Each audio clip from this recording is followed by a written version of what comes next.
Hello mga ka-Sheet Smart! Ngayon, ituturo ko naman kung paano gamitin ang ating food costing template. So, first things first, click natin itong make a copy.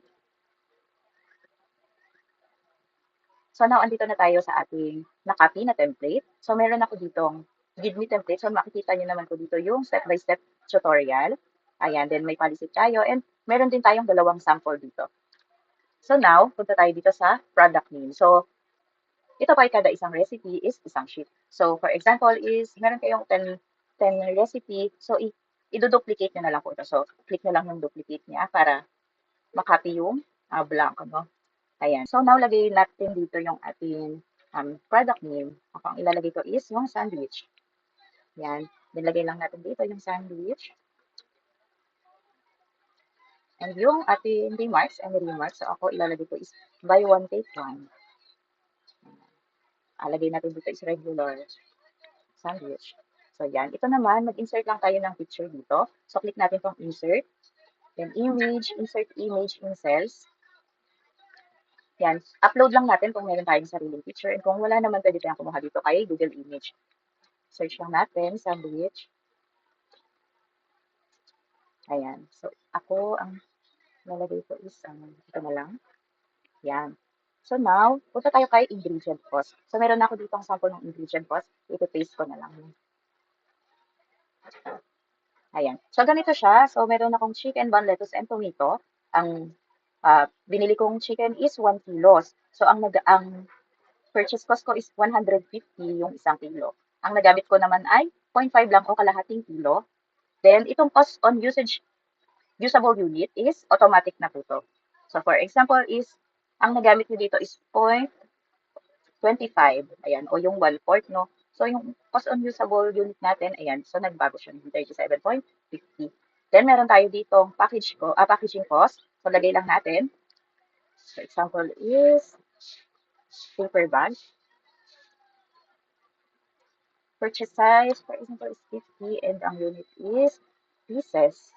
Purchase cost natin, for example, is 50 pesos. So, ang nagamit natin is 2. Dahil buy one, take one yun. Ayun. Dito naman po is yung labor cost. So, maglagay tayo ng employee or task. So, ako is, ilagay ko na lang isa kitchen staff. So, ang rate per hour or per minute niya is, let's say, 20 pesos. Ayan, 20 pesos per hour, no? So, ang nagamit lang natin is, let's say, 15 minutes. So, ilang ano yun? Point.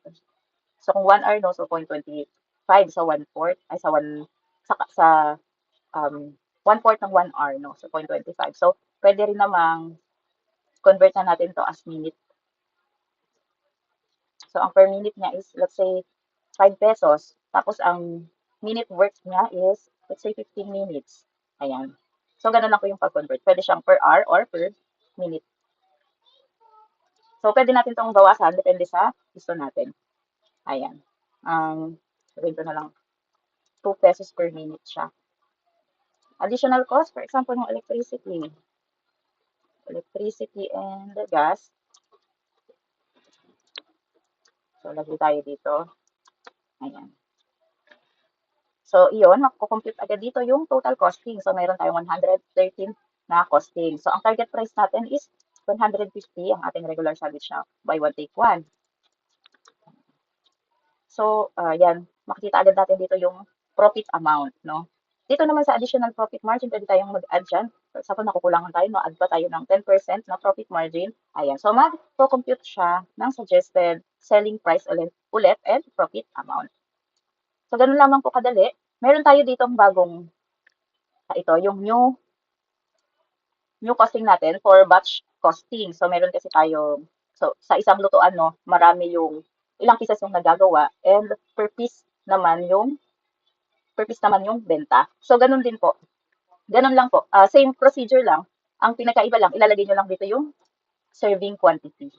So, once na nilagay nyo yan dito, dito sa suggested selling price and profit amount, ang masasuggest ko is yung bentahan na per piece. Ayun po. So, yun lamang po. Kung gusto niyo po itong template natin, message lang po kayo sa amin. Thank you.